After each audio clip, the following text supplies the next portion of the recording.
Hello, it's that time again. I'm Ray with another midweek message. Now, what have we got? Where are we? First of all, it's 7 o'clock in the morning. Beautiful day out there. I've already got my shorts on, frightening the neighbours. How about that? I've had poached egg on toast on the patio, don't you know, as one does. What? 18 degrees centigrade, which is 64 Fahrenheit, 77% humidity, so not too bad. No rain forecast at all. 1027 millibars on the barometer, and the flag is doing nothing at all.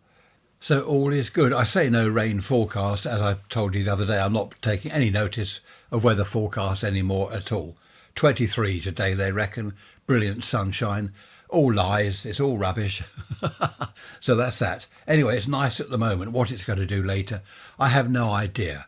And neither have the Met Office any idea what's going to happen later. Hello to Dave and Annie, who I saw the other day. I don't think, Dave, you don't listen to the podcast episodes, but Annie does. Hello, Annie, over at Shoreham there. Nice to have you aboard, and it was lovely to have a quick chat with you the other day. I was looking on Google Maps the other day at a school I went to, not too far from here. Infant school. It started off infants, and I believe then primary. Yeah, then we went to another. I can't remember. Anyway, I went there when I was 5. On my first day there, I went home at playtime. I went home crying because we only lived round the corner, and my mum took me back again. Dreadful. What sort of mother does that? Went home crying at 5 years old, and she marched me back to school. What I was going to say was, I was looking on the map because right next to the playground at the school, there was a cornfield or wheat field, whatever it was. Behind the school, it was all woods and a pond. Fantastic place. And I just wondered what was still there. So I looked on Google Maps. Where the cornfield was is all houses, obviously. Where the woods and the pond were behind the school is all houses, obviously. Wherever I look on Google Maps, I was searching all around the place for the woods. I know I'm going on about the woods again. I always do. You're probably bored with that. We'll come to boredom in a minute.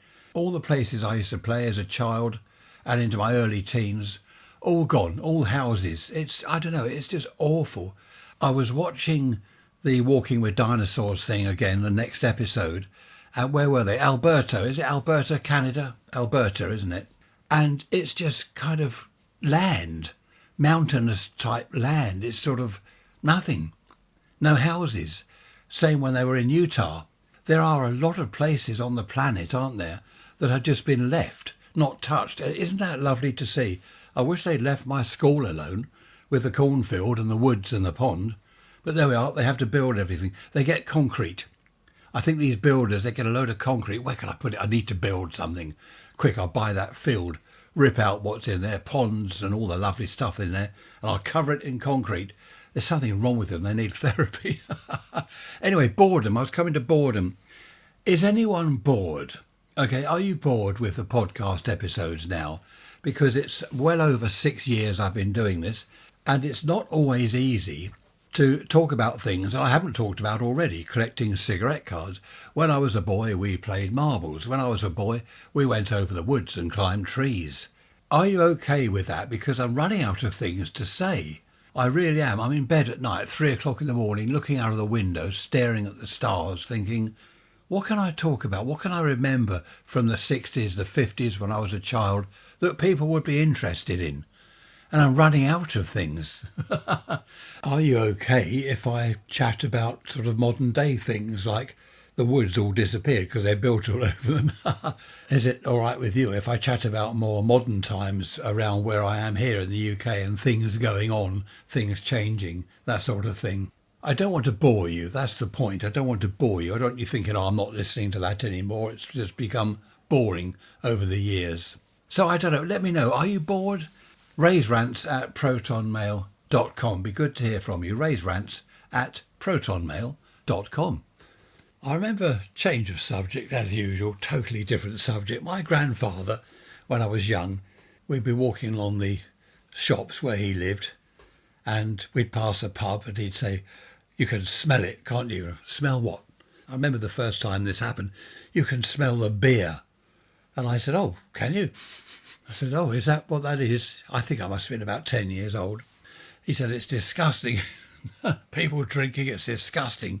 He didn't like drink. He didn't like people smoking. He was a bit weird. Whenever I saw him, he was always on about people drinking. Whenever we went down the road to the shops, we'd pass this pub. I remember it's still there now, the pub. And once we went into the little village where he lived, past the pub, and someone had been sick on the pavement the night before, obviously. And he said, "Look at that, filthy people, disgusting." He was ranting and raving. Anyway, I was going to say he should have done podcasts back then, but no such thing. I was intrigued. He put this in my mind. Pubs were bad, evil, dreadful places, dens of iniquity, and I just wonder what on earth went on in these places. So when I went to work, when I was 15, I went out to work. I hadn't been in a pub. My parents didn't go to pubs. You know, in the old days, you'd see kids sitting outside the pub on the pavement back in the 50s and early 60s.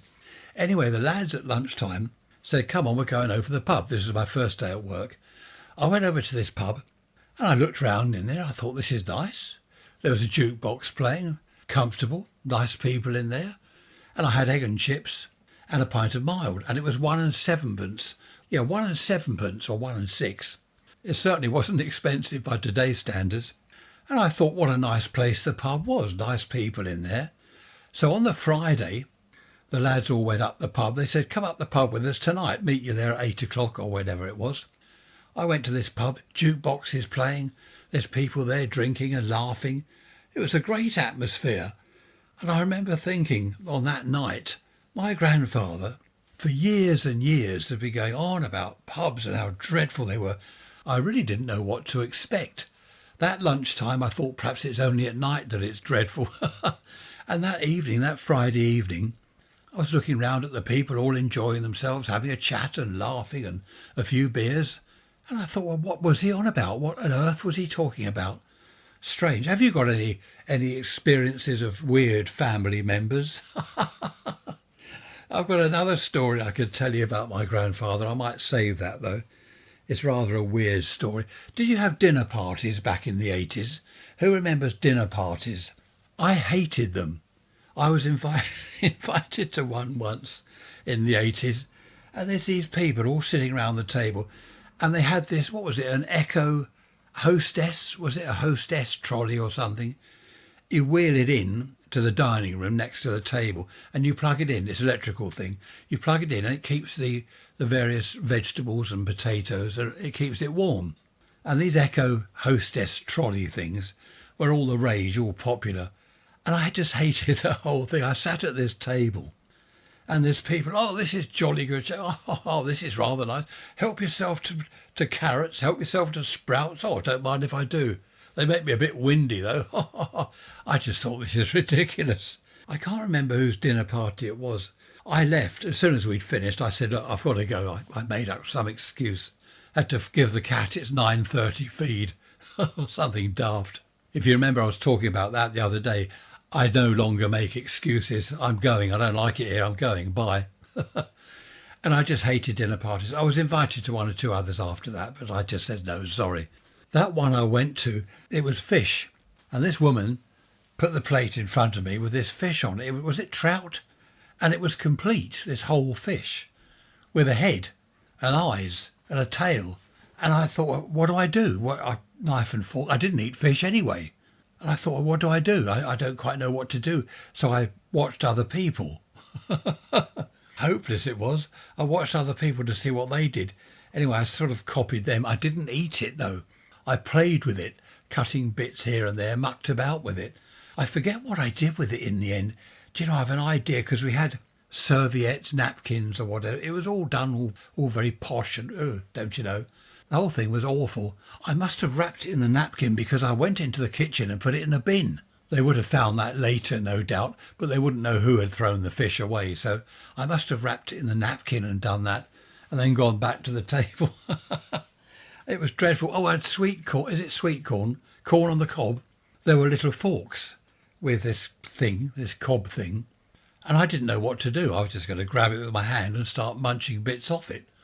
Then I saw people digging these little forks in each end. I just thought, I can't do this. I'm going down the pub. More civilised. Well, probably less civilised. Anyway, yes, let me know. Have you had any experiences, family things and dinner parties and all this dreadful stuff going on? Raise rants at protonmail.com. Afterwards, the men left the ladies, they went into the other room to have a cigar. I didn't want a cigar. I had to smoke number 6. 20 number 6, please, a box of matches. I wasn't common, I could hold my own in any company, I could behave myself. I just didn't want to be with those people. I forget who invited me. Oh, actually, no, it's coming back to me. I do remember the couple. They were weird. They got divorced in the end. She left him for some other chap. She was quite attractive, and he was a bit weird. Anyway, moving on. Look, we're going down. Oh, dear me, look at the time. 10.5 minutes. No, 11 minutes into this now. I shall have to leave you in peace. What have I got here on my notes? Dinner parties, families. Yeah, my grandfather. I'll tell you that. He said to me, I'm not leaving you anything in my will. And I said, oh, okay, fair enough. I wasn't bothered. And he said, no, I'm not going to, because I should tell you that on Sunday. There we are, a page turner, a cliffhanger. You're all wondering now, what did he say? Why wasn't he going to leave Ray in the will? You're not wondering that at all, are you? You're not interested. Thanks for listening, as always. Raise rants at protonmail.com. Be good, be bad, don't get caught, and all that sort of nonsense. And where will I see you? Sunday. Where are we now? Yes, midweek message. See you on Sunday. Thanks for listening, as always. Take care. Bye-bye for now.